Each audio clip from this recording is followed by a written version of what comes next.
Welcome to our second lecture for the lecture series this fall. I'm just here to make a couple of announcements.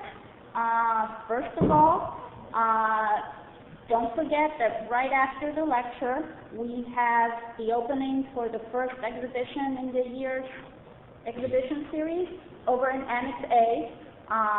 And if you don't know how to get there, the group will be walking that way. So the exhibition deals with study abroad works from Costa Rica, Japan, Spain, and the Pella Awards.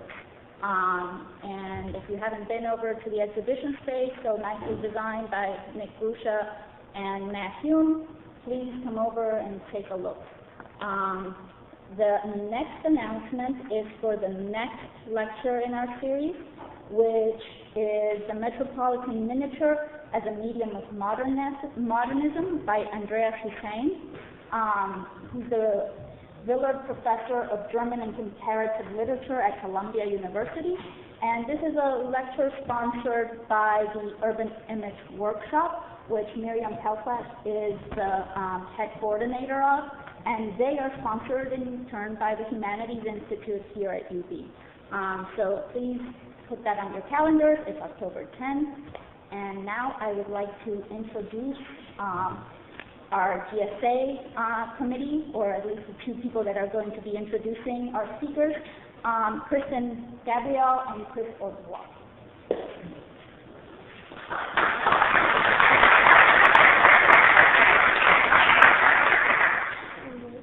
Hello everybody, thank you for coming out tonight. I hope you're all as excited as we are for this presentation.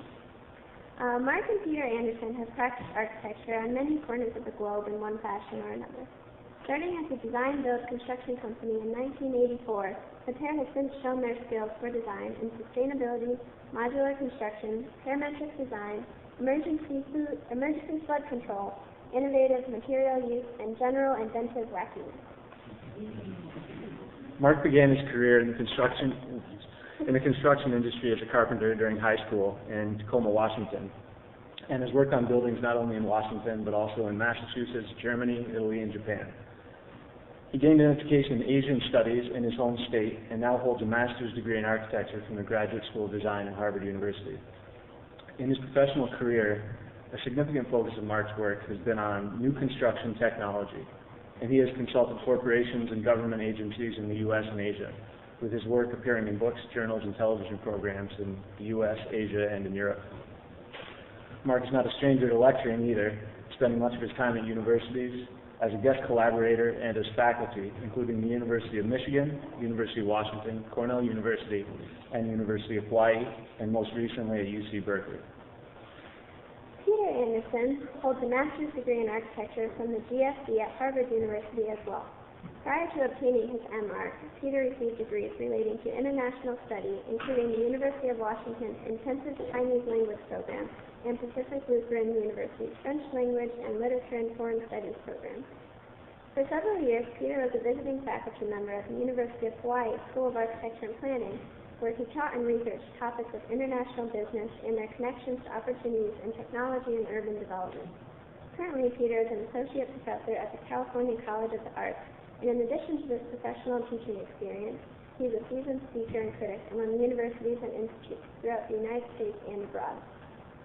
Throughout his professional career, Peter's work has revolved around construction and communication technologies with a particular interest in their relation to international trade.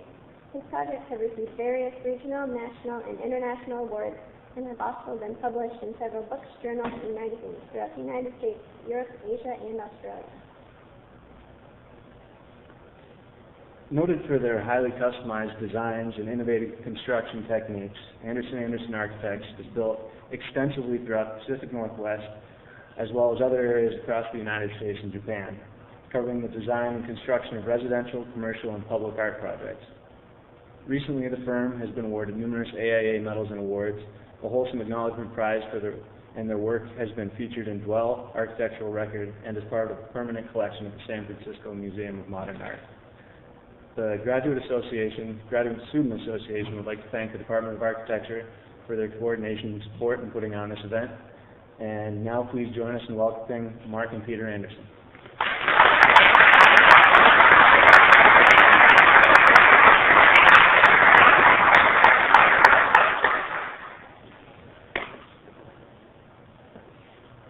Thank you all. I'm Peter. He's Mark. First of all, we want to thank you all for inviting us here. It's a really great opportunity. We've had a really fun day so far getting to know your school a little bit. We, in particular, want to thank the Graduate Student Association, all of the students for inviting us, and all of the officers, Kristen and Lance and Chris and Ned, right, who spent a lot of time with us today and gave us a great tour of the city. So we're very pleased to be here and to have a chance to see your school. Now what? Well, also thank you to the school and to the department. Thank you to Dean Shibley and Chair Khan. We appreciate the chance to be here. So there was a little bit of concern we understood early on about how do you handle multiple or speakers when there are two of them.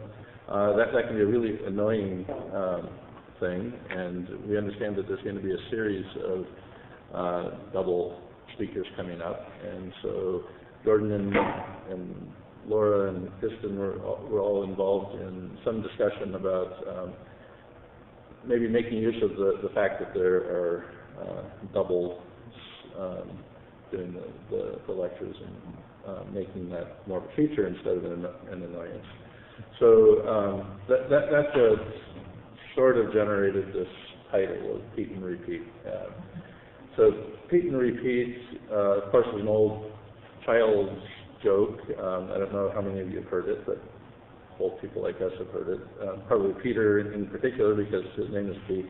It gets repeated. But so why don't you tell the joke? Pete and Repeat went out in a boat. One of them fell out, and who was left? Repeat. Pete and Pete, Repeat were out. Oh, you get it. All the Americans would know that. It's only the foreigners. So that came up because our title also, the subtitle is the most important part, which is Practice of Serial Reformatting versus Core Competency. And I don't understand it at all. Mark came up with that, and I asked him what it means, and he said he would explain it tonight. So we'll all learn what it means together. Well, it was a forced, quick thing that had to come out because the poster had to be done. So we had to come up with something instantly. And actually, the Repeat and Repeat part comes out of a series of titles which are always kind of disrespectful to whatever the topic is. And all of this is a little bit disrespectful to the series focus from what we understood it was going to be. A couple of years ago, we were at City College in New York, and they had a series on practice from different points of view. And the title that we came up with quickly for that was, the topic is practice. The title of our talk was How Do You Get to Carnegie Hall, which practice. But in this case, so there's the kind of joke aspect and this question of the way that one can work as an architect. And in the way that we've worked, we've always been reformatting what we do. We change all the time. And this is a little bit in contradiction to a very common sort of suggestion to architecture firms and business people in general, that instead of always reinventing yourself or always doing multiple different things, that you should identify your core competencies and stick to those core competencies. So that's a little bit of business jargon, core competency, which we dislike, that sort of jargon. It's also an aspect of an issue that's of some significance both in Buffalo and in our hometown of Tacoma, Washington, which is up here. But there's this kind of, in the last 30 years, this idea in corporate culture that people like Bain Capital can go out and take an interesting company, reduce it down to its core competency, sell off all of its interesting assets, make money off of selling interesting assets, then drive this kind of dull core competency leftover down into nothingness. And what you have is either a kind of empty shell of former potential or nothing at all. So there is, of course, a kind of logic to sticking to what you know how to do and doing that. But if that's not interesting to most of us as architects, we're architects in general, for better and for ill, we tend to be generalists. We're interested in many different things. We do many different things. And so it's kind of a poor recommendation to architects anyway to stick to one thing instead of doing lots of things. And just to put that in the context of an education, graduate school education, we understand the way your school is set up. Many of you here are coming in as graduate students, maybe with undergraduate degrees in other fields, which Mark and I did as well, as was pointed out in the introduction. And we kind of think of architects as they need to be generalists. Our specialization is being generalists. It's kind of the joke there. But there aren't very many fields where people are allowed to be generalists and have a broad range of interests and kind of coordinating competencies. And we feel quite strongly that is a role that architects can and should play. And so we hope that'll come out a little bit as we present some of our work. So last night we were fortunate to have dinner with Terry Khan and Miriam and Laura and Jordan. And we were kind of joking that we come from a town where we grew up, Tacoma, Washington. We said that town is the Buffalo of the West Coast. And by that we meant it's a kind of, it has a certain past glory. It has an enormous current potential. It's a kind of industrial port city that has had its ups and downs.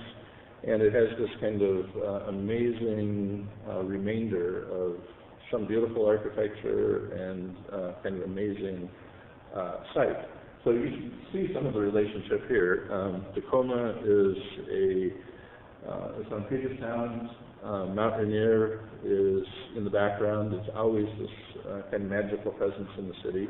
So it's an incredible natural environment, but it's also been an incredible industrial environment for the last 100 years. And so this is an image of what's called the Tide Flats. It's the industrial area that's somewhat equivalent to some of the things we were looking at with Kristen and her team this afternoon in the industrial parts of Buffalo. And this is very important to us from childhood on, but as after we went to graduate school, we went back to Tacoma and started our construction company. So much of our work initially was in this Delta industrial mudflat area, which has all these incredible former shipbuilding plants. There are amazing fabrication shops, welders, absolutely, and timber industries. Everything that any builder or architect could ever want to work with was in this place. And so we've always thought of this as kind of amazing delta where the interesting thing about deltas is everything comes together. There's this kind of intermixing of everything. And in industrial modern cities, it's not only the confluence of all the tributaries of water, but it's all these kinds of industrial things that come together. So these are places of a certain amount of toxicity and poison and a certain amount of beauty and promise. So that's a kind of foundation that's present in all of our work, this kind of fascination with the industrial capacity of the industry, the industrial capacity of modern cities and the opportunities that architects have to build things, and this relationship to the landscape itself. So we do in our work a lot of building, but also a lot of investigative work in things like landscape drawing. So this is a landscape. It's a series of lithographic prints and drawings dealing with a number of issues. This is a drawing from the mid-90s that just had to do with the site of this kind of atmospheric, in fact, this evanescence. This is left over on the board. I don't know what class it came from, but it's exactly the sorts of issues that we were interested in: evanescence and luminescence and atmospheric silence. This is the kind of landscape of media that we were drawing in this case. So there's the kind of physical, topographic, geographic landscape that we like to draw and build objects within that are kind of instruments of measure of the natural environment, and mapping the kind of lesser or less specific, more ambient sort of information that's a part of our modern experience. So we build a lot of smaller structures that do tend to be landscape specific and industrial methodology specific projects. We draw these things in a great deal of detail. This is a project, a small project for a university environmental science department. It's a kind of pavilion down in Texas. And we always do all of our own steel detailing, all of our own fabrication drawings. A lot of them go straight to digital work, partly because, digital fabrication from our own drawings, partly because we want to be very engaged in the construction process, in the industry of construction, and partly because that's a way to get things done the way we want to do them. So in addition to these kinds of pure, more extreme construction-related things, which are still intended to be instruments of experience of the environment that we live in, we've also done a lot of installations, public art installations, and other projects. So in this case, this is a project that we did in Alaska a long time ago. That was actually an urban design proposition and an urban analysis, but instead of drawing this urban analysis of the city of Anchorage in Alaska, we were trying to reduce experiential issues in the city down to very fundamental sorts of qualities. So in this case, we had an experience in that city of light that's almost always at the horizon. It's extremely intense. It's either reflected off water in the summer or reflected off snow in the winter, so you're almost always blinded. And that was a quality that we thought was especially interesting there, because we were interested in thinking about what sorts of experiences we have of the city and of the landscape that are not visual primarily, but are experienced in other ways by our bodies. And so this blinding, using light to blind rather than to show, was very much part of the experience of the city. And so in this installation, we first made a blinding light that took away any sort of visual apprehension of what was happening. And then we had a construction that created the other sorts of experiences that are key to Anchorage, which is extreme heat and extreme cold. Heat is usually inside, cold is usually outside, but there are times in the summer when these things are somewhat reversed. So we had these big bladders and radiators, and they were all identical. Visually and form-wise identical. Yeah. But in the experiential aspect, some of them were heated with hot water running through them, hydronic heating systems, and some were cooled with cold, chilled water running through them. So the concept of the space was that your eyes would tell you that the space was symmetrical. As you walked through it, you would have to listen to your body. Your body would eventually tell you that the wall on this side is hot, the wall on this side is cold, and then it reversed as we went down the space. So in that project, we got very involved in plumbing, and just this idea of making an environment that it's a very experiential environment, but it's kind of working against the concept that we can tell with our eyes everything that we need to know about a space. So in addition to those big rubber bladders that have circulating water in them, there are also these steel radiator plates along the side, and then on the floor, and we invited people to take their shoes off. On the floor, we had brought up from the mud flats, which are always interesting and important to us as tidal mud flats. We took some of the saltwater mud from the harbor, and we made a hydronically heated floor system out of this kind of saltwater mud, which gave a kind of clammy cold experience on the chilled part and a heated kind of steamy component, and it created a very distinct set of smells in the space. So you have this kind of blinded, absolute physical sameness, or visual sameness with extremely different qualities of experience within it. So that, of course, to make something kind of pure and simple like that requires a lot of, as Peter said, plumbing, a lot of layers of construction. And then we became interested in how do you document something that is supposed to be invisible in a certain way. So we started to get involved with infrared video.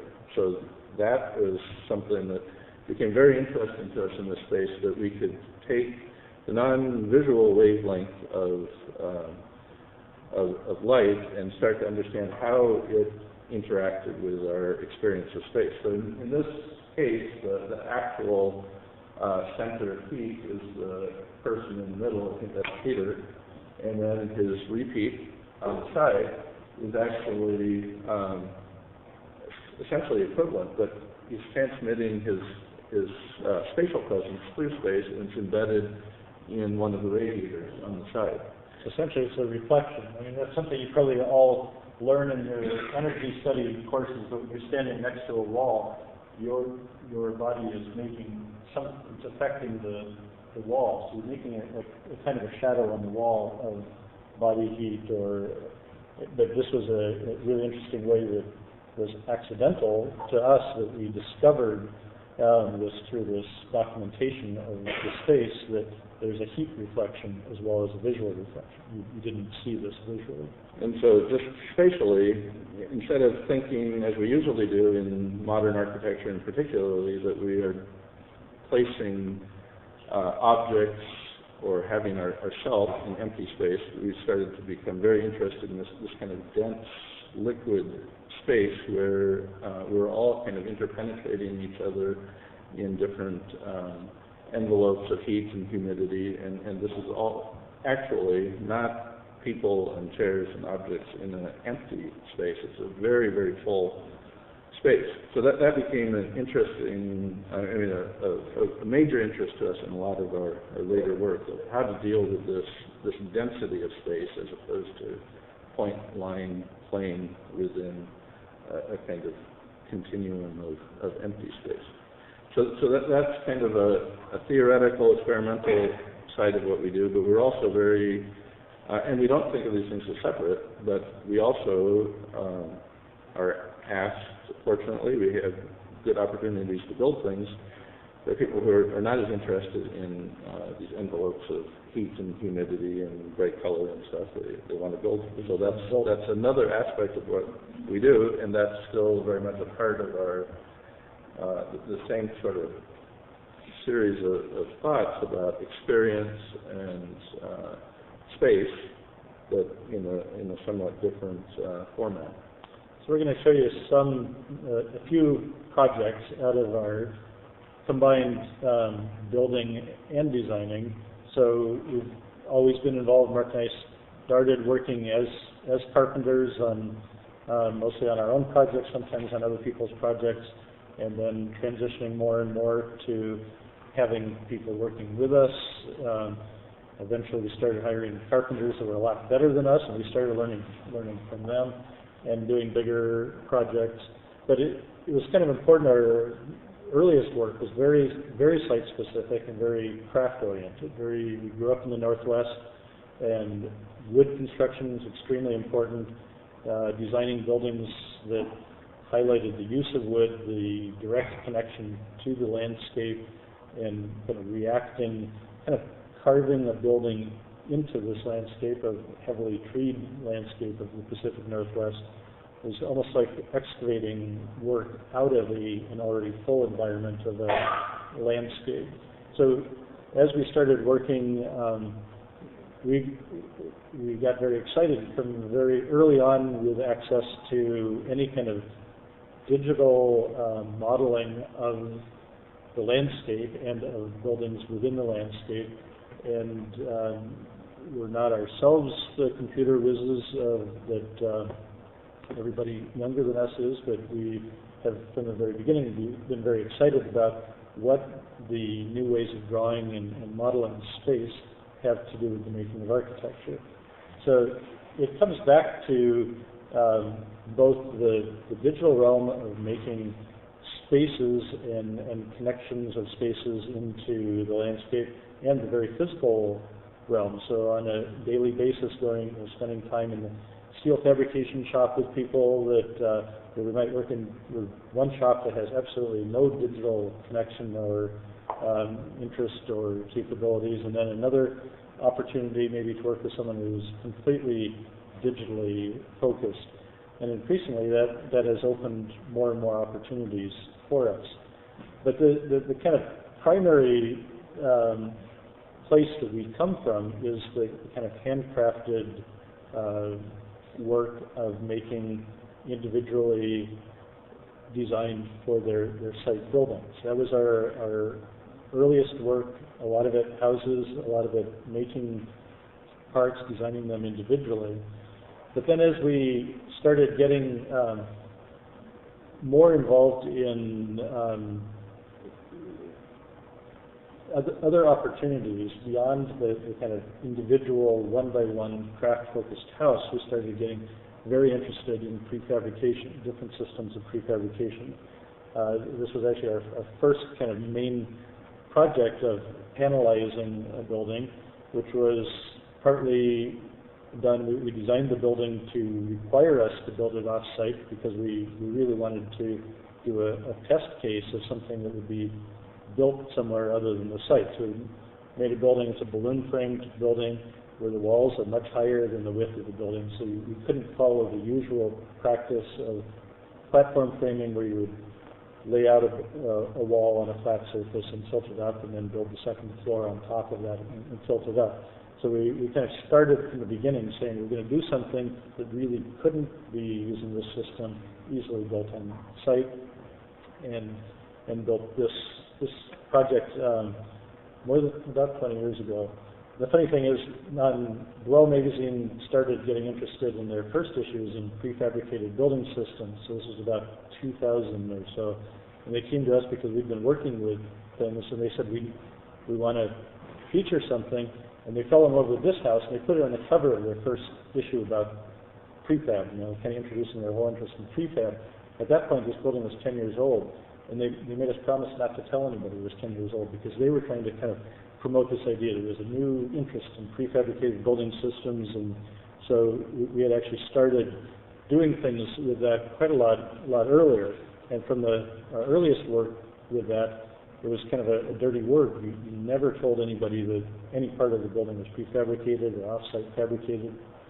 And that would mean you couldn't get bank financing. Everybody would think it was a cheap modular home building or something. And it's been very interesting to us in more recent years. There's actually an embrace of that from a design point of view, from a design interest point of view. So this brings us much more current from that early, very analog, hand-built, prefabricated off-site to a lot of our current work, which is still looking at this issue of site-specific off-site fabrication as opposed to mass fabrication. So this is a house that we design and was just finished in Kumamoto, Japan, just a couple of years ago. Very simple, modern house in a lot of ways, connecting with traditions of modernism and but also traditions of Japanese construction systems. It's all exposed timber that is the Japanese system of exposed timber construction, but it was all digitally fabricated elements to the building and in combination with wood. So kind of coming, this was a prefabricated building in a certain sense that all the parts were pre-cut off-site, and that is the traditional Japanese timber framing approach to a building, making all the parts in a factory, numbering them, bringing them then to the site and reassembling the primary frame, but kind of connecting that with the more modern system of digital fabrication.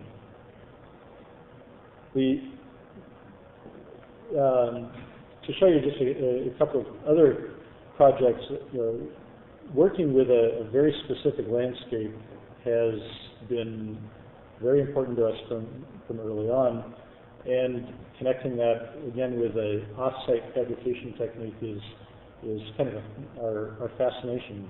And to us, the site specificity is not changed at all by choosing other building systems. In this case, it was a very beautiful mountain site with a very difficult place to attach foundations. And when we met with the engineers there, they said, "Oh, you could attach to the rock. This whole place is rock. It's going to be very expensive to drill into the rock to make foundations."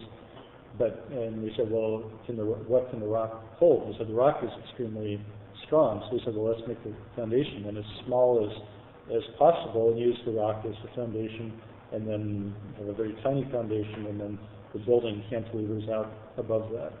And so you can see the cantilevers, I think it's 36 feet out, kind of over a cliff.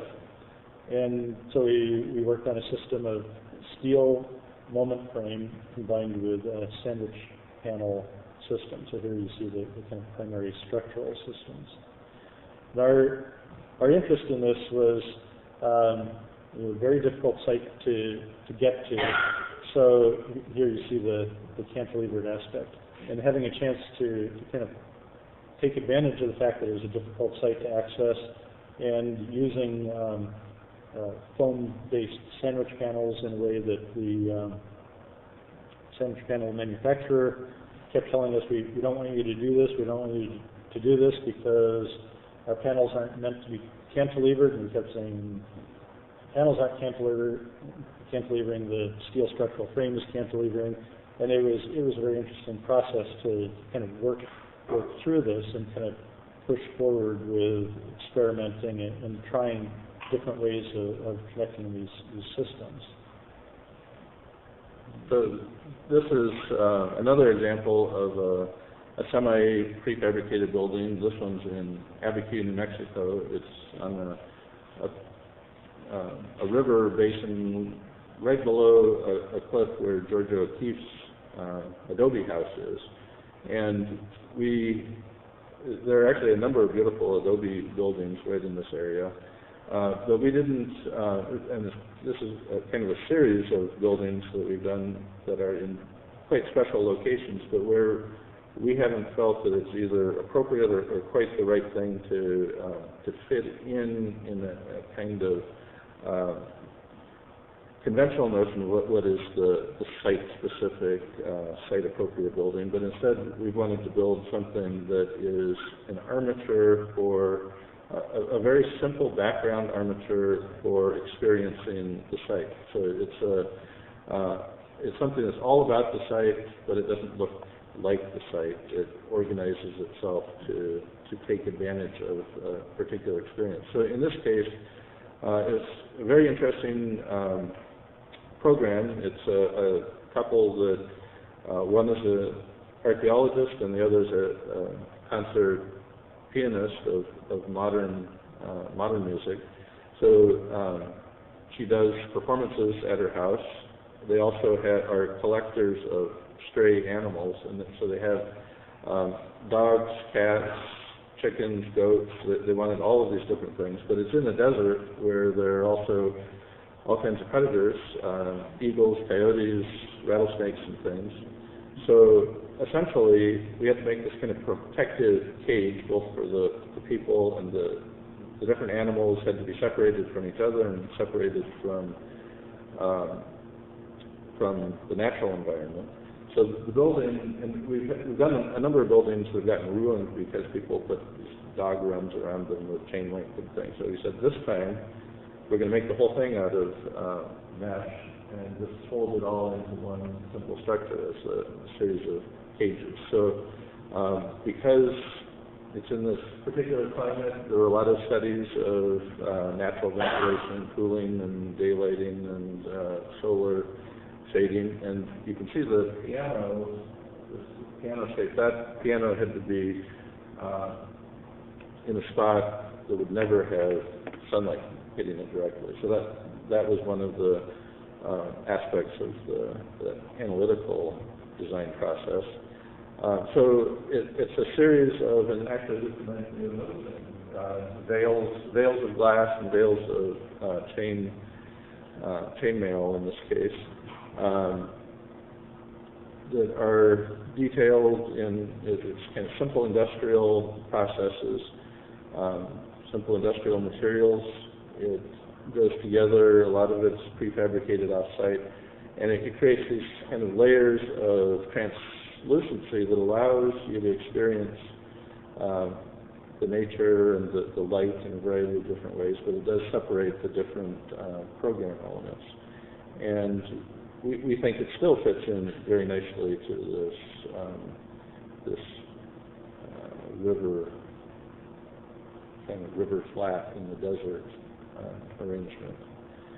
So one of the things that you'll just kind of see in the background of what we're doing there are some of the sketches and drawings that we do along the way towards some of these projects. And they're never so specific. I mean, eventually they become kind of specific to the project. A lot of times they're very kind of loosely investigative, but those sketches and drawings start to show up in the projects. So this is a building in Palo Alto that we just finished recently. We don't have fully finished images of it, but this is a very inexpensive modular house. So it's built in California, but it's finally constructed, sited in California, but it was built in Oregon in 5 modules and shipped down, and all installed in one day. Of course, there's foundations and stuff before, and then there's knitting together afterwards. But in a single day, all these pieces were kind of flown over the lines with a crane and stacked up. So this is kind of the most compact, tight, inexpensive house that would be possible to do in that place. It's very efficiently built in a place with lower labor costs, but good quality. And this is always a kind of a quandary about prefabrication. Some people think it's about making things cheaper. It's about putting carpenters out of work, and that's not at all the way we think about it. We think about it as a way to create stable, higher-paid factory jobs where you have a higher quality of work instead of being a kind of boom and bust economy for carpenters. It's a kind of steady flow of work in a stable place. So there's a lot of kind of benefit, both in terms of labor, in terms of energy efficiency, in terms of material efficiency, in putting these things together in factories. So then it arrives in these modules. This is a difficult site. It has to go over wires and trees, and it gets stacked up in place. And then there's just a few areas that have to be knitted together on the interior to finish it out. So this was literally from 8 o'clock in the morning one day until like 4 o'clock in the afternoon. We went from a bare foundation to what appeared to be a completely finished building. And that was kind of one of our experiments of how far can you go in the factory, including the cabinetry, the tile works, hydronic flooring system, really fairly complex systems, the wood flooring, everything, and then designing what becomes very interesting to us then is how do you design the connections from these 5 big chunks that are going to come in from on trucks. It's really the site aspect of it becomes doubly important because you don't want it to look like it was zipped together out of parts.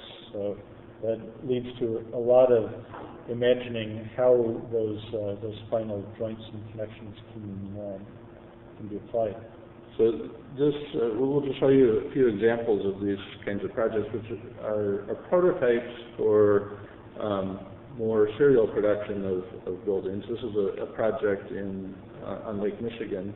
It's in a very nice cherry orchard, looks out over the lake, and it's on a very compact leftover piece of corner property within these cherry orchards. So the actual footprint available to it was very minimal. These are kind of typical of our design process, where we do some kind of loose experimental models early on. We do a lot of redlining of the different pieces and different iterations and testing of things. And in this case, again, it's intended to be a simple sort of industrial type of armature for getting people up into the landscape and experiencing it. It's intended to be somewhat scaleless because this is in an agricultural area where there aren't kind of housey type houses around. There are a lot of more agricultural, large-scale buildings. So we wanted it to not have the scale, a kind of residential scale of little windows and things. We wanted it to be more like the other buildings, so that you don't kind of gentrify the landscape any more than necessary. And so it uses most of the materials of the other buildings, the agricultural buildings. It's a corrugated, galvanized corrugated steel siding. But in addition to that, it has 2 feet out from that corrugated siding, there's a corrugated translucent acrylic siding.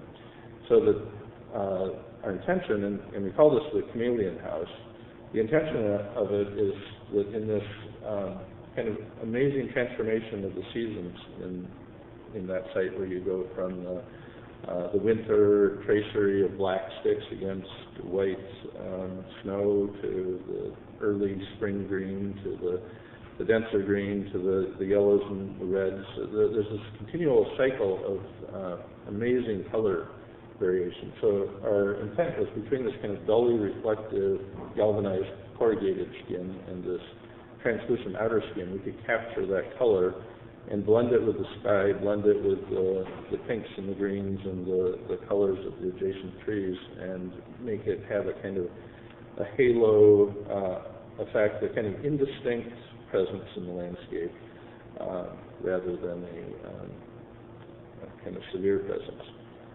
It's a little controversial whether or not it was site sensitive or not, and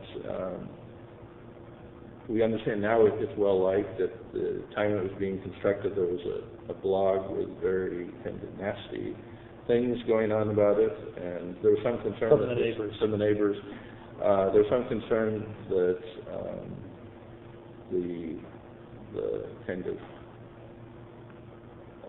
reflective quality might blind drivers on the highway, and none of that came to pass, except the last time that we visited there a couple of years ago. We were standing on that deck in the front at night, and all of a sudden there was this car crash down below that we could only hear, we couldn't see it. And we started. And there's about 2 cars per hour on the road in front of it. So we felt a little responsible for that. I think someone is looking up at the house. But the kind of idea of orchards at about the same time, we were working on this project in Northern California where the clients came to us with a site that was beautiful. It was 5 acres of planted trees, all apple trees, and they told us to go figure out where on this 5 acres we were going to design a house for them. And we went there and we kept walking around saying there's no place for a house, it's already full of trees. And we really felt that these trees were beautiful, gnarled old 100-year-old trees. And we thought, we can't cut down these trees, that's just too much responsibility. The owners were off, they lived in New York, they wanted us to figure out what trees to cut or whatever. So we spent days there, we drew every tree, we numbered every tree. We thought if we're going to tear out a tree, this has got to, we have to really understand them. We photographed every tree, we gave every tree a name, a ranking for different things. We did some photographs, a lot of photographs, a lot of printmaking to study them, and eventually the patterns started to develop in our understanding. Not all trees were equal. It was a beautiful 25-foot square grid between all the trees. Some of them were new trees that had been replaced. Even though they were the healthier trees, in some ways they had less soil to them than some of the older trees. So we eventually started understanding the space within this grid of this orchard. And this relates to the kind of density of space that we've always been interested in. And started then imagining how do you weave, it's a fairly large program of 2 houses and some artist studios within this orchard. The other part of giving the trees so much importance was we actually put them in our construction documents so that the people working on site, every drawing has the actual tree in its right place, so that like the people who are working on the bulldozers trying to dig the space, they understand it's not just a lollipop tree that we took out of SketchUp or something that's on our drawings. We had photographs of the trees as part of the construction drawings to try to make everyone feel the same importance about the trees. The other part of that was keeping the house below the trees, so it's a very low building. Then the other part of the orchard that we were so fascinated by is this grid, the 25-foot square grid, and then the allays of space between these grids. And we felt we couldn't put any solid elements to block those. So we started working with this system of U-shaped concrete columns, which become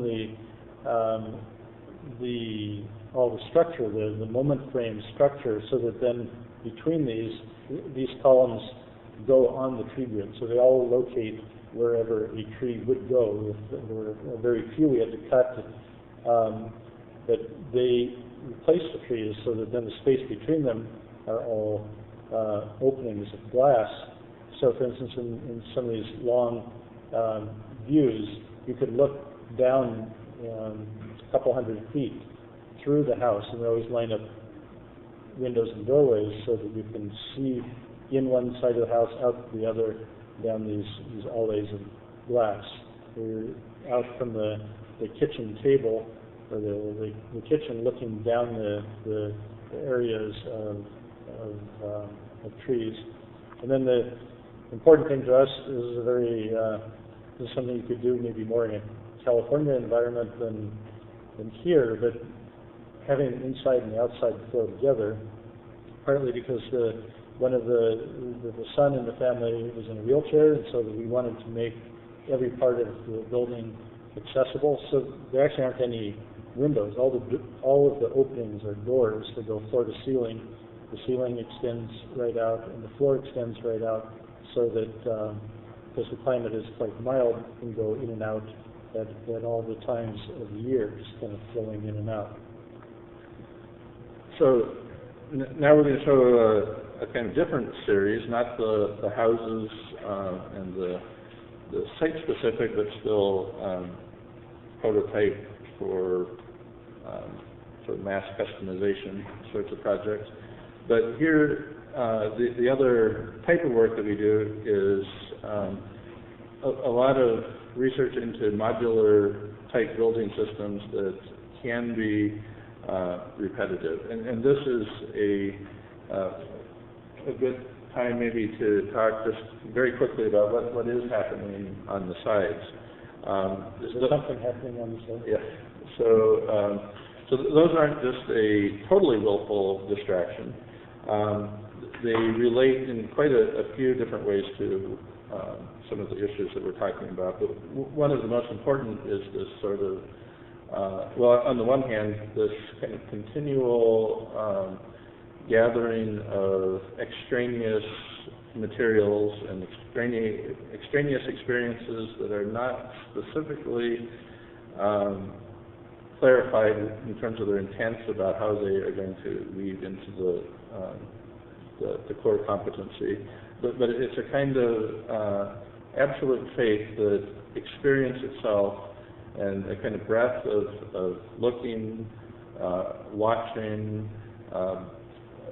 kind of intense interest in everything always does flow back into the project, into the core body of work. And so this again is one of the strengths of architecture, of architects, is to be interested and to believe as a kind of faith that we can draw upon our experience and that it has intrinsic value. So that's one aspect of these just kind of extraneous film clips that are going on. The other thing, again related to seriality and repetition, but difference within repetition, and the ability, like the recognition in this kind of constructed landscape of the orchard, where it at first glance seems to all be absolutely the same, but actually has kind of intense difference within this grid, the particularity, personality of individual components of the grid.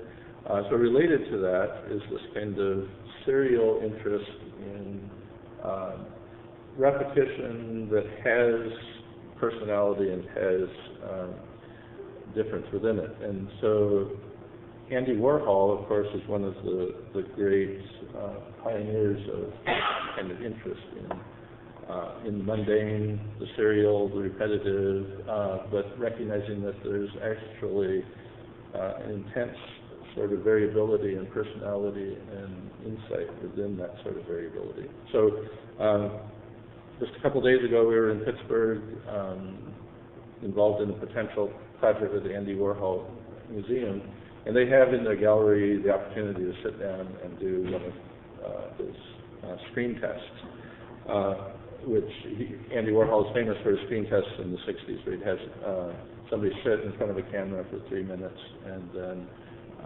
and try not to move, and just to try to make the most banal image of a person. But then by repeating in the Andy Warhol Museum 2 days ago, trying to be as banal as possible, sitting in a chair, getting my own screen test to see if I can get my 15 minutes of paint. So I mean, clearly nobody is going to be as good at being banal and ordinary looking than Peter and me, so we're already kind of well on our way there. But the interesting thing is, to us, is this kind of interest in looking into the most banal sort of approaches to things and finding inspiration, finding potential, finding difference within it. So Andy Warhol, of course, is a great hero to us in terms of his ability to kind of transform our understanding of the world that we live in. And to take us back in some ways to this project here, one of the most ubiquitous buildings throughout the country that is not designed by architect is the modular classroom. And modular classrooms are all over the country. They're everywhere. They're horrible. Many of them are very poorly built, poorly insulated, poorly thought through, and yet if we get some huge percentage, 35% of classes are taught in these temporary modular classrooms. So we had a really interesting opportunity a few years ago. The state of Hawaii is one of the biggest users of modular classrooms.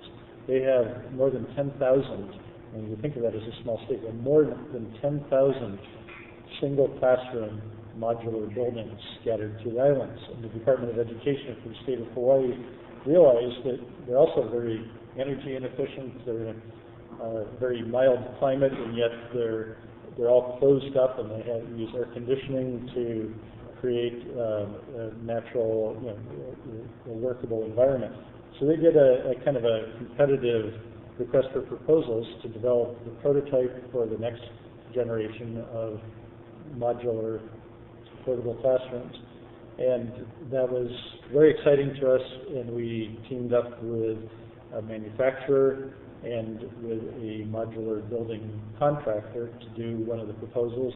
We were very pleased that ours was selected out of several, all kind of good, interesting collection of people.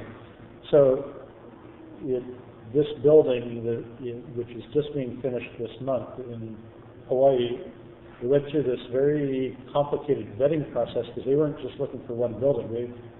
They said over the next few years they're going to be replacing 10,000 of these, depending on budgets, of course, buildings. And they really wanted to take this seriously. So they had a whole team of people to analyze our proposals before it could get built. It had to be, they had to go through all of these very complex analyses of modeling, energy modeling, daylighting modeling, and our job was to convince them that we could do a zero net energy building.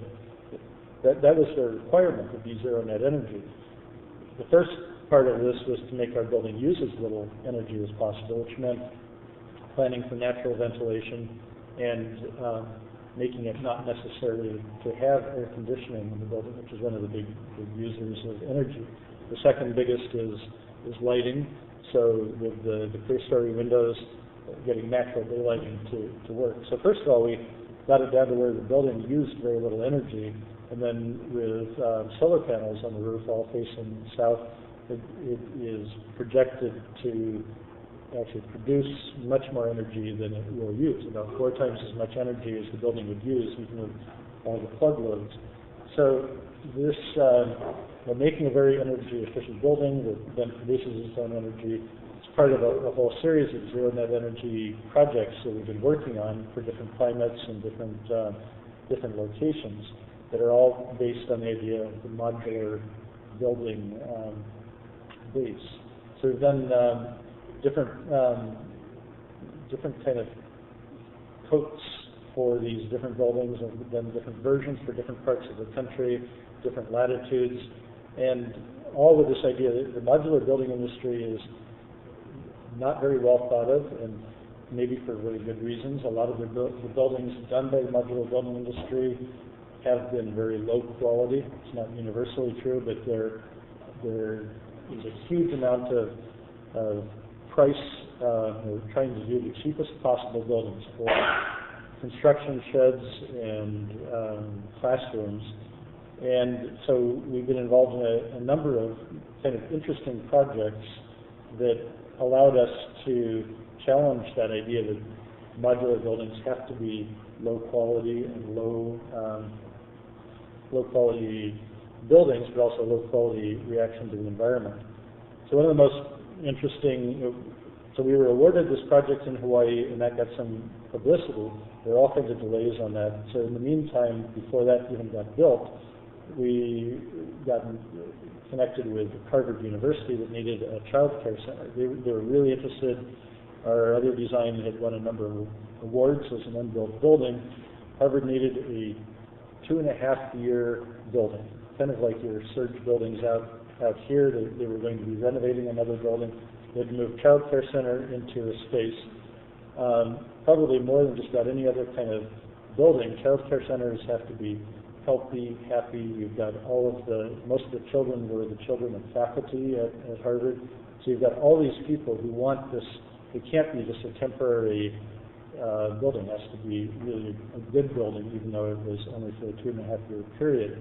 So we had a chance to work with a different set of manufacturers and contractors to build.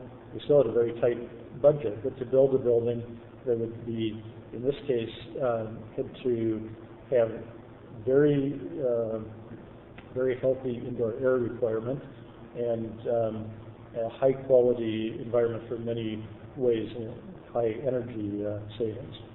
So this building then was built for Harvard. We worked with the modular industry. They're not, the thing we were really pleased about is the factories were usually not asked to do very high quality buildings. It's not that they couldn't.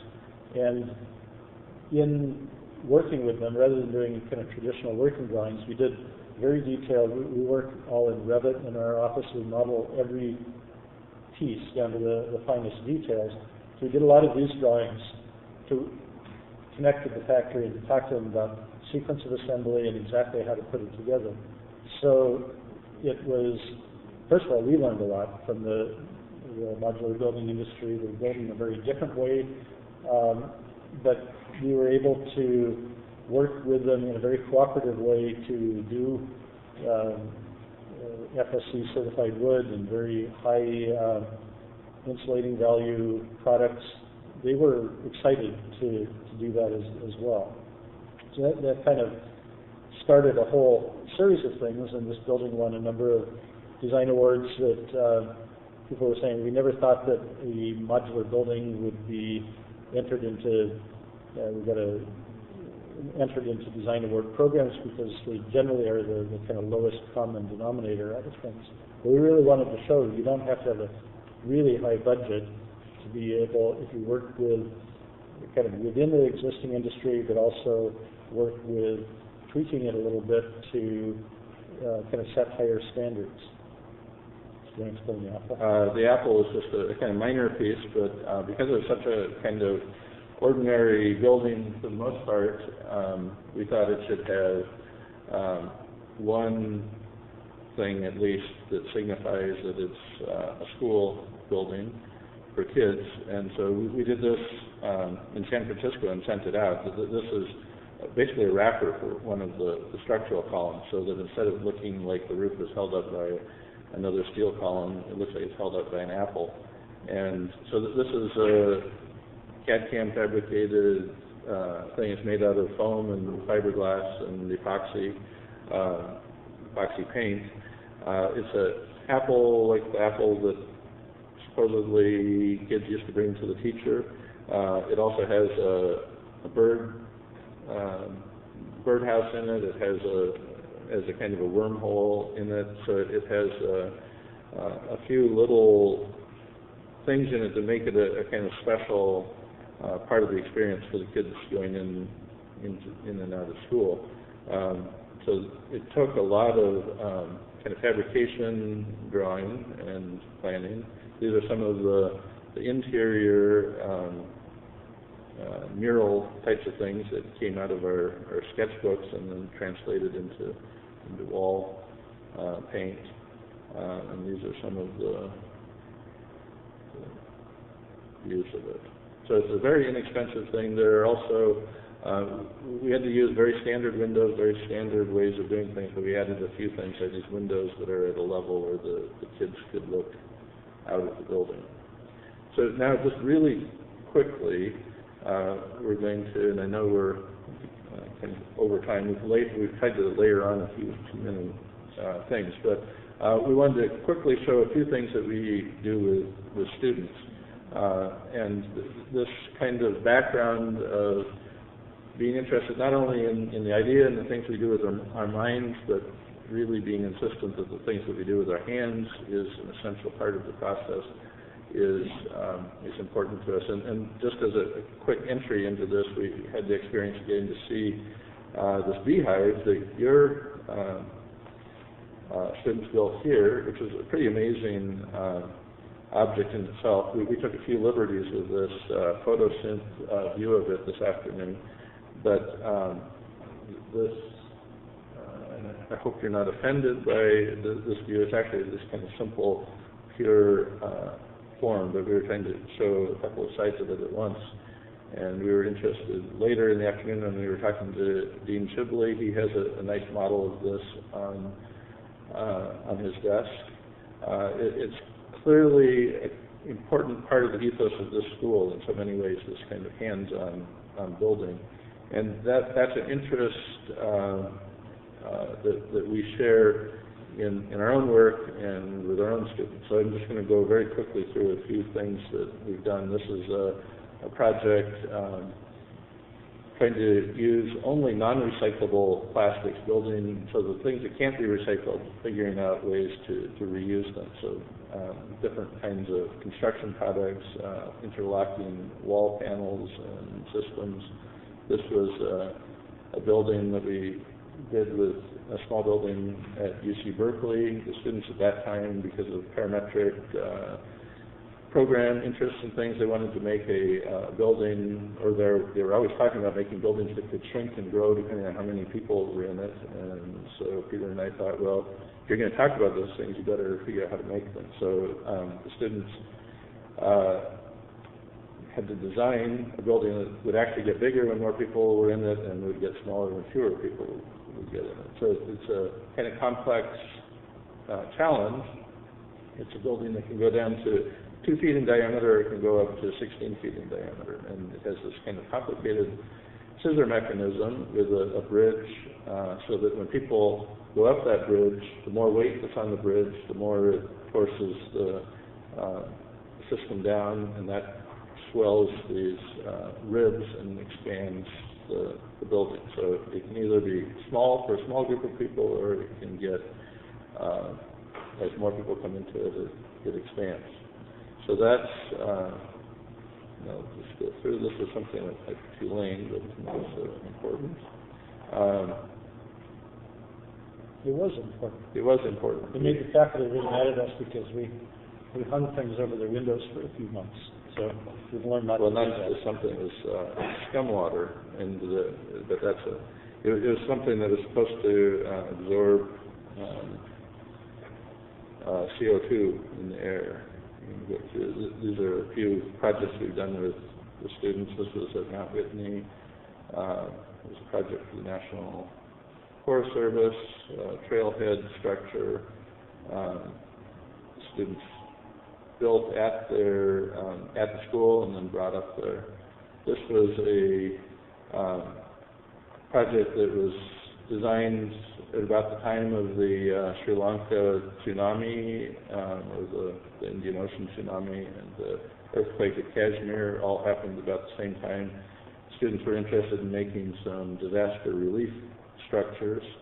So this is another kind of expanding building that quite different. It was built in a scale that could be, that would just fit into a typical military helicopter that would be used for disaster relief, and then it kind of springs out like a slinky. And part of the program of it was to have a building that would not only be a kind of immediate shelter, but it would store water, it would capture water, it would filter water, it would have warmth storage and ventilation and things, so that it could continue over the longer period. This is a kind of interesting little project that we did with the students at Berkeley in the courtyard. In San Francisco, almost all year long, or in Berkeley, we have sun potential during the day, and then in the evening it gets cold. So the idea was to make it possible to show outdoor movies and to create this kind of small amphitheater that would hold about 30 people. That would gather during the sunny part of the day. It would lie it would lie open. It would heat up, and there was this kind of recirculating using a solar powered pump, a recirculating hot water system. So with this system of jackets of circulating hot water and water ballast, this object would heat up during the day. Then it could close as an orb, essentially an orange, and with these little segments of orange. And then it would close until it was in conservative heat until it was time for it to get loaded up for outdoor performance. And it then it would open up and it would be heated and in addition have electric lighting in it. And so on the one hand, this was a piece of furniture or kind of piece of outdoor production, but the thing that interested us about it was that we could, instead of doing a design-build project that was about kind of normative ways of making construction, which tends to encourage students to just look at typical details and things. Our interest is to say, now we're going to make a building that it has plumbing, it has electricity, it has structure, it has enclosure, it has skin. So we could divide the team up into all of these subcontractor specialties, but it isn't going to be the standard form. So the students learned a lot about plumbing, they learned about electricity, they learned a lot about all of the components of a building, but they had to learn about these things from scratch in a totally investigative way. So they each went out in each of these teams. There were about 30 students involved. Some worked with plumbers, some worked with electricians, they worked with fabricators, and they really had to put these systems together. So that's a kind of project. Oh, and this is just a quick one. And then, of course, we had no money after that. Because when we were first hired, I'm sure you know how that works too, you're promised money for design-build projects. Then, after you've been there a couple of years, there's no money anymore. So in this one, we said, okay, we're going to make the biggest possible thing we can do with absolutely no money.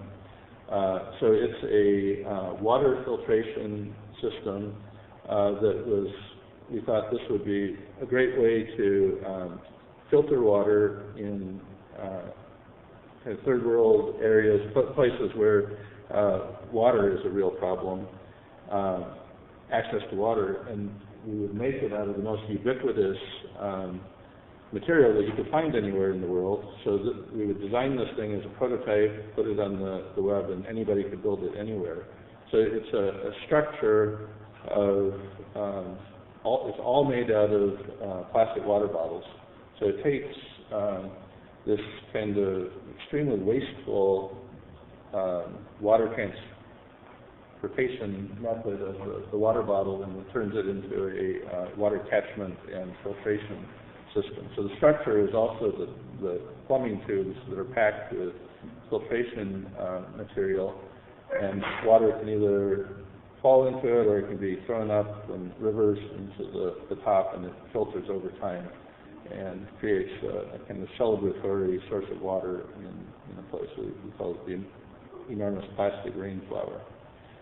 So I think we will just quickly jump to a final project. Or what do you? Yeah. Yeah. So while we do that, you might have noticed that Jordan has been visiting us in both live and recorded forms. He was disappointed to not be able to be here because he's away at a conference, and I've known Jordan, we both have for quite a while. We taught together I taught with him at California College of the Arts. So he's popping in from time to time up there. So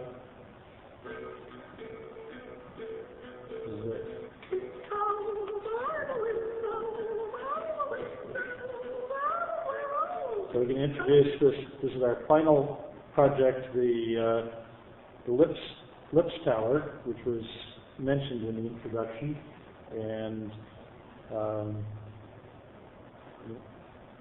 so it would make a little more sense if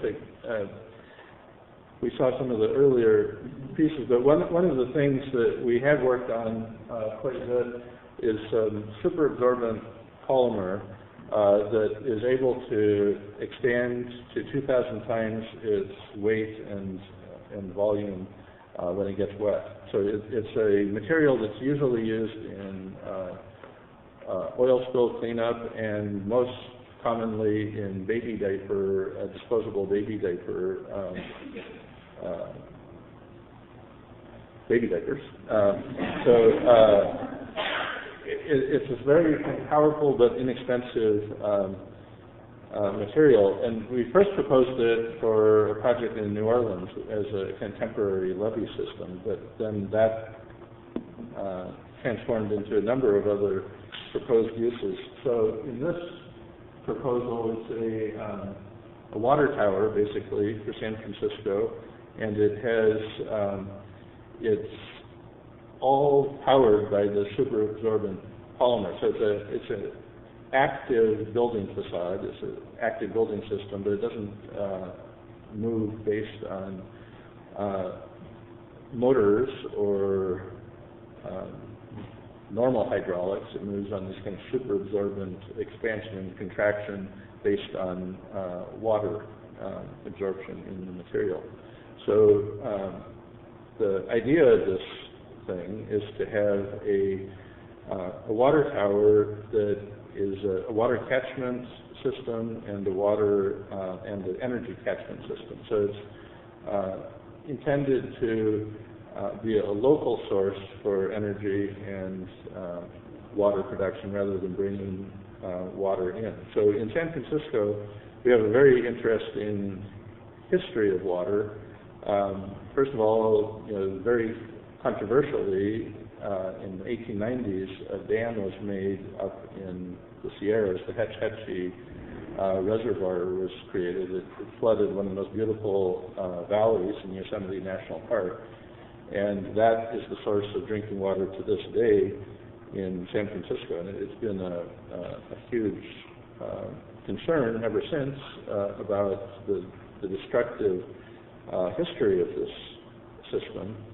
And what happened at that time, which was very interesting, there's such a celebration of water being brought into the city that there were these, throughout the city, there were these, they were called water cathedrals.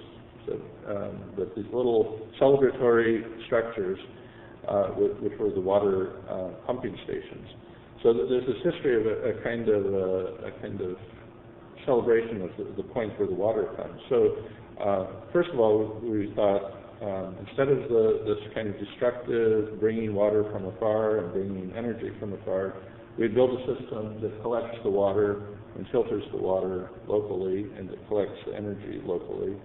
And because there's no money for infrastructure, this would have to be a skin on a office tower. So it's using this kind of active facade. It's a system that is basically lips and tongues and throats that swallow the water. So when it's raining, the tongue sticks out and captures the water. When there's fog, it sticks out and condenses the water on it. When it's not needed, it contracts and allows sunlight to enter, because most often we want sunlight in San Francisco to warm the building.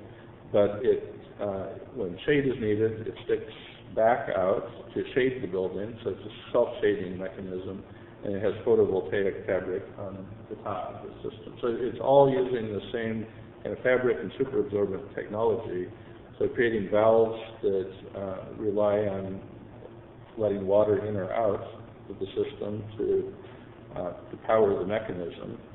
And the lips open when ventilation is needed, they close when ventilation is not needed, and then there's this kind of active shading, energy capture, water capture system on the facade.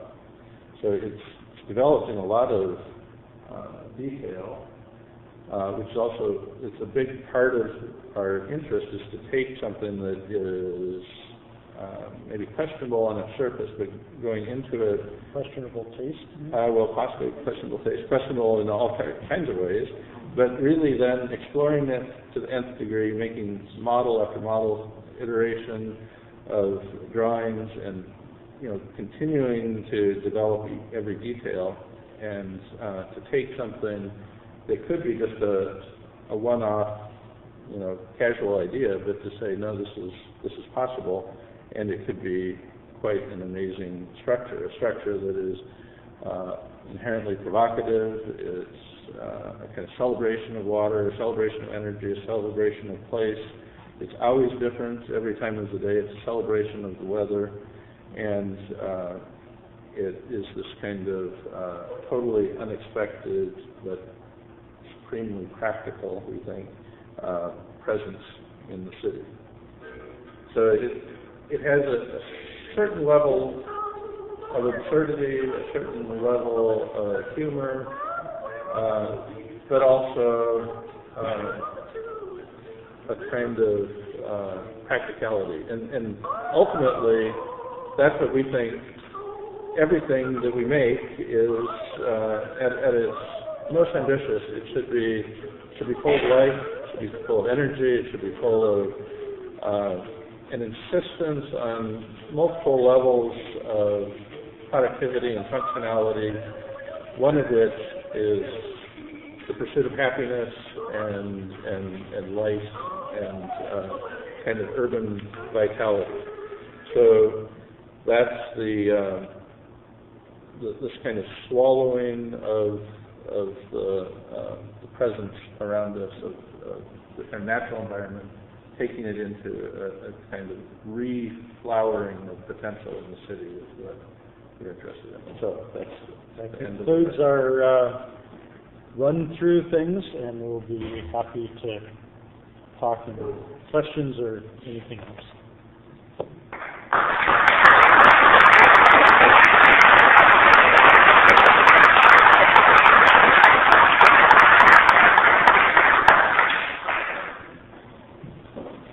I know we spoke a little longer than we intended to, so... There's still light outside. Okay.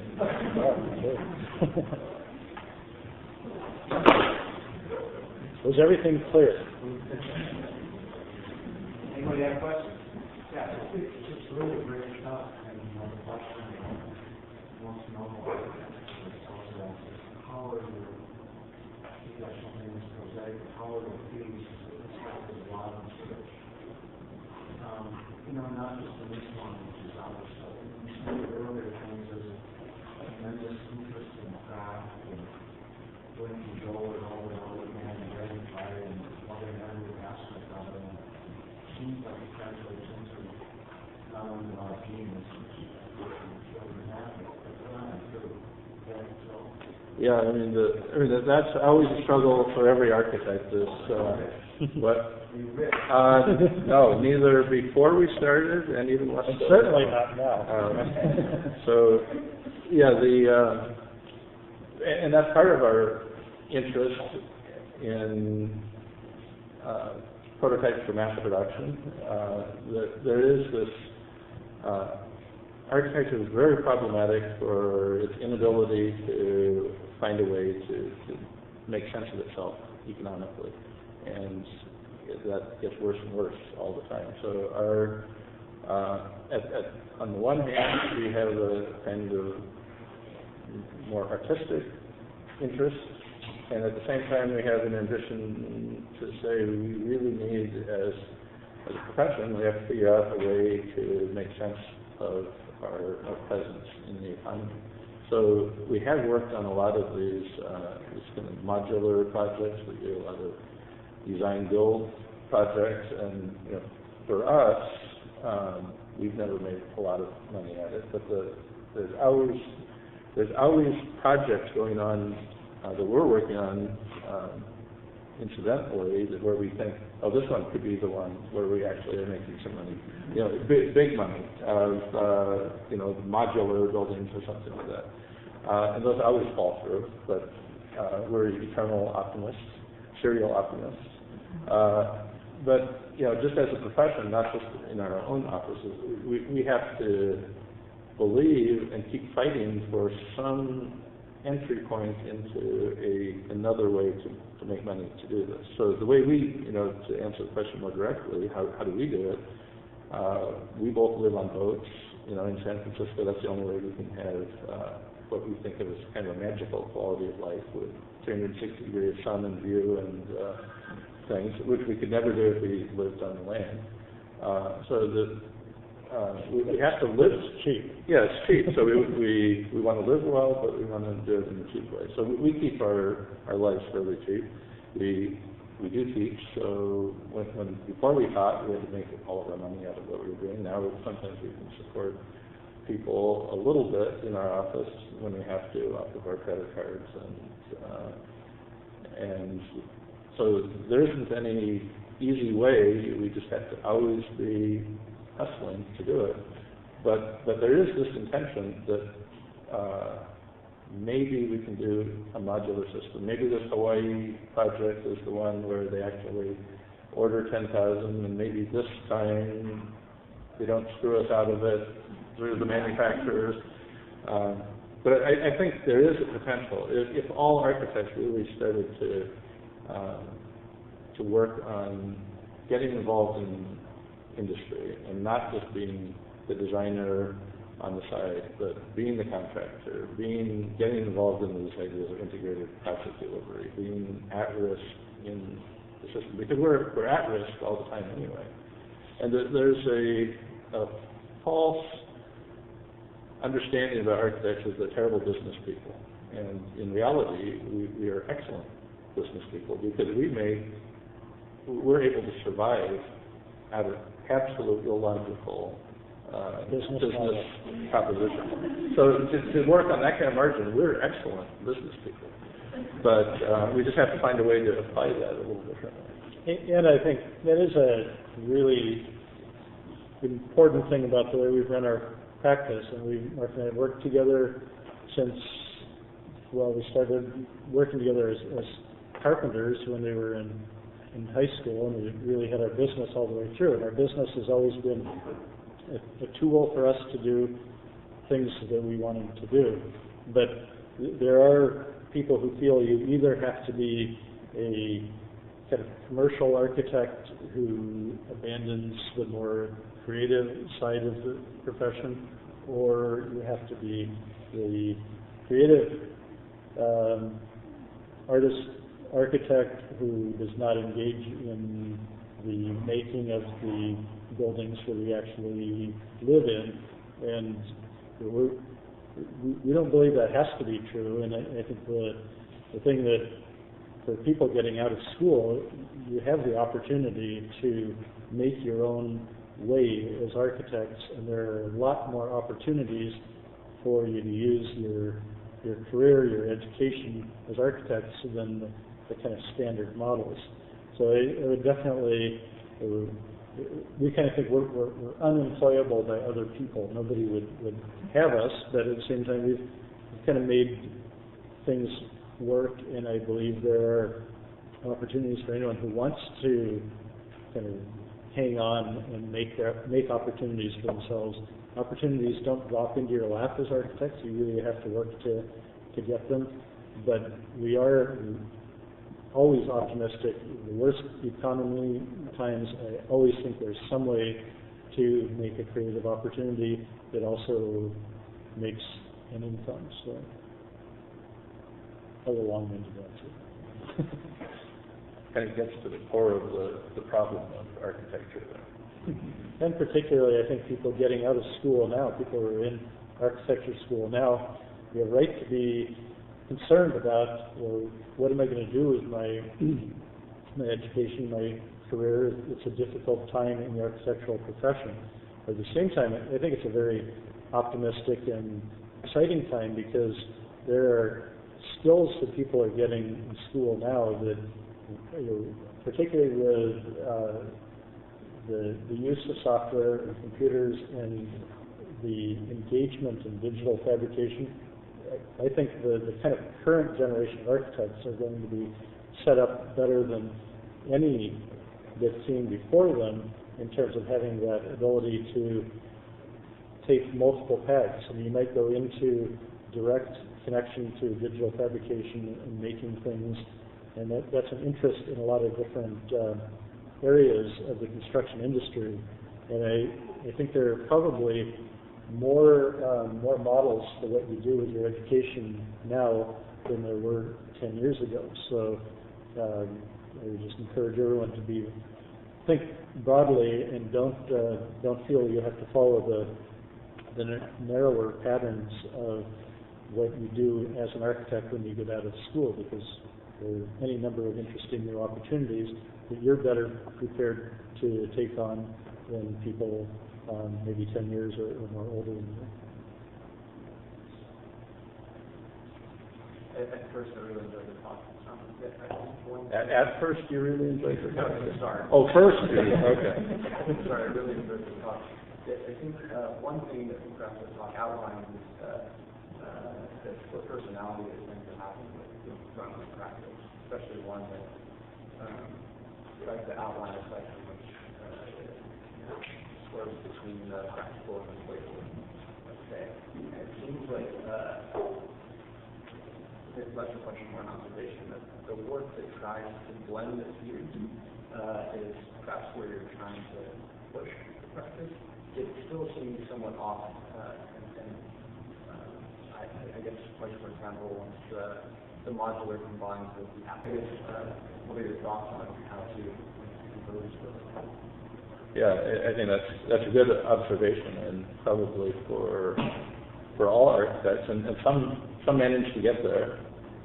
We haven't managed to get there yet, but there's always this ambition that you can put together all of your ideas and ambitions and your opportunities and make something that is the synthesis of both of these things, and that isn't a compromise or isn't halfway there.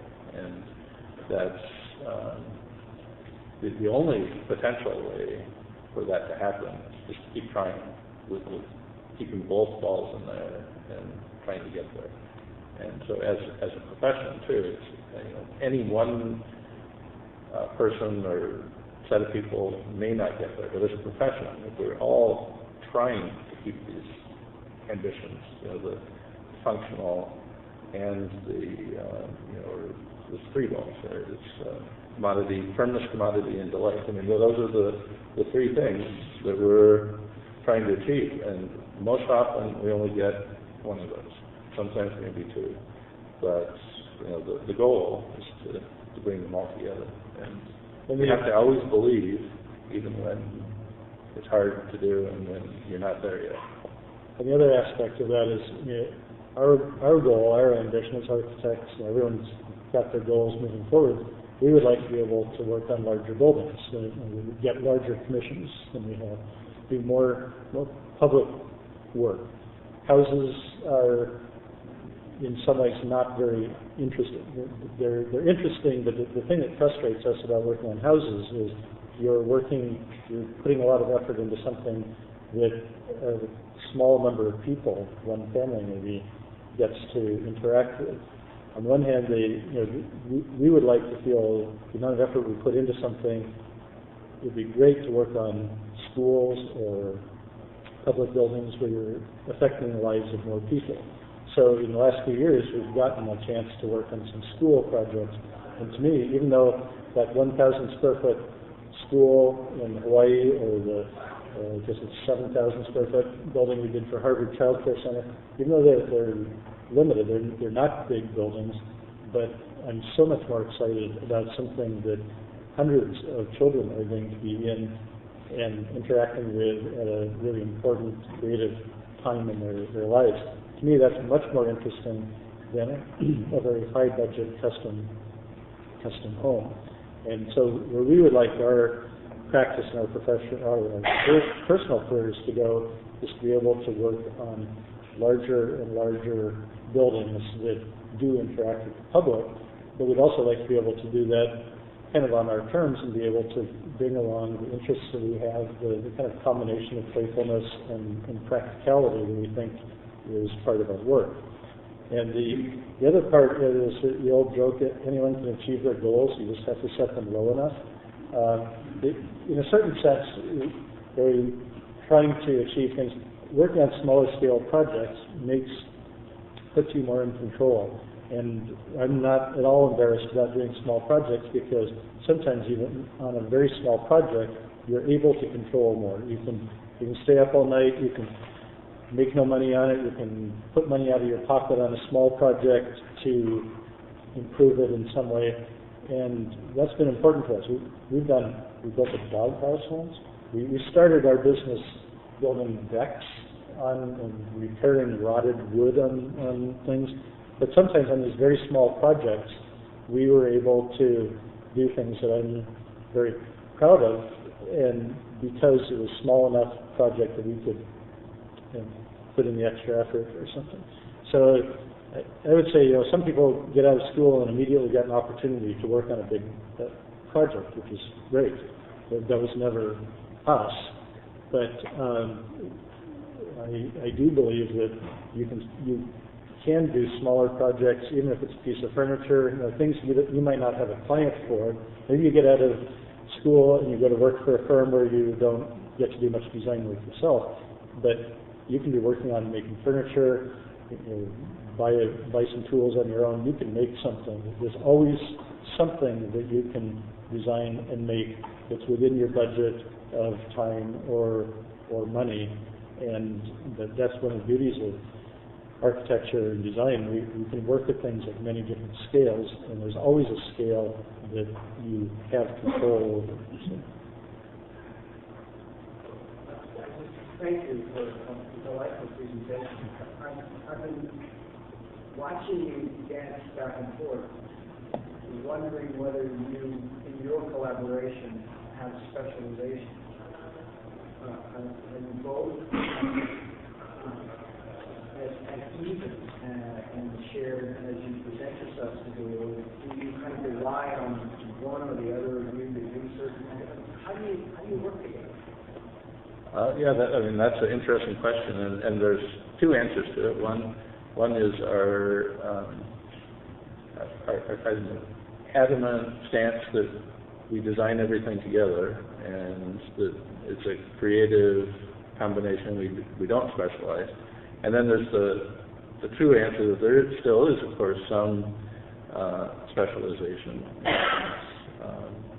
In the actual design process and back and forth of ideas, we do work together. And it'd be nice to say that's 90% of the time that we have in the studio, but in reality, that creative time is maybe 5%, and we're really doing a lot of other things to keep it all moving. So I tend to work more closely with engineers, contractors, and the kind of field things. Peter works more with the clients and the bankers and editors or whoever. I absolutely hate talking on the telephone myself, but I will talk to engineers and contractors, but I hate to talk to other people. So we do split things up that way. I have patience, he does not. So if we've got a difficult client, it's like, hand it off to me. So, and I think having worked together for so long, you tend to develop things that one person does better, or we just know. Like if we need a detail for a window flashing, it's going to be Mark that's going to do that. And within our office, we have an office of about 8 people. They know which of us to talk to about different things. If we're trying to decide, something related to payments to a subcontractor and trying to decide, exactly how that's going to work, it's more likely going to be something I'm involved in. If it's a window flashing detail, Mark's going to be involved in. And if it's something that important things Mark and I always talk about together. Sometimes clients ask, well, which of you is going to be in charge of this project? We absolutely don't have his projects or my projects. It's every project in the office goes through phases. I'm more directly engaged with the client during the kind of programming stages and things, and Mark is more likely to be involved through the final finished stages. But every project is very much going through a process through the two of us. But just how our office works, we have some very good people who are project managers. So Mark and I are the kind of principal, we are the principals, but we are the principal designers of everything. But we have younger staff. They're all right around 30 now, and each of them is a project manager for 1 or 2 or 3 projects, depending on the scale of the project. They do all the drawings, sometimes with some assistance, all the modeling of them.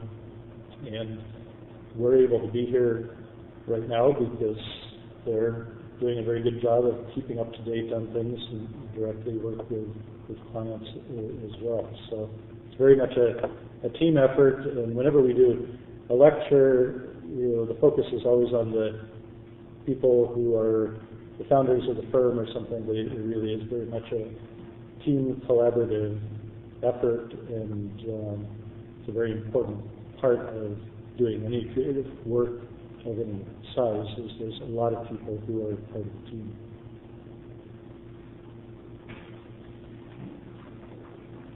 So thank you all for staying so late and indulging.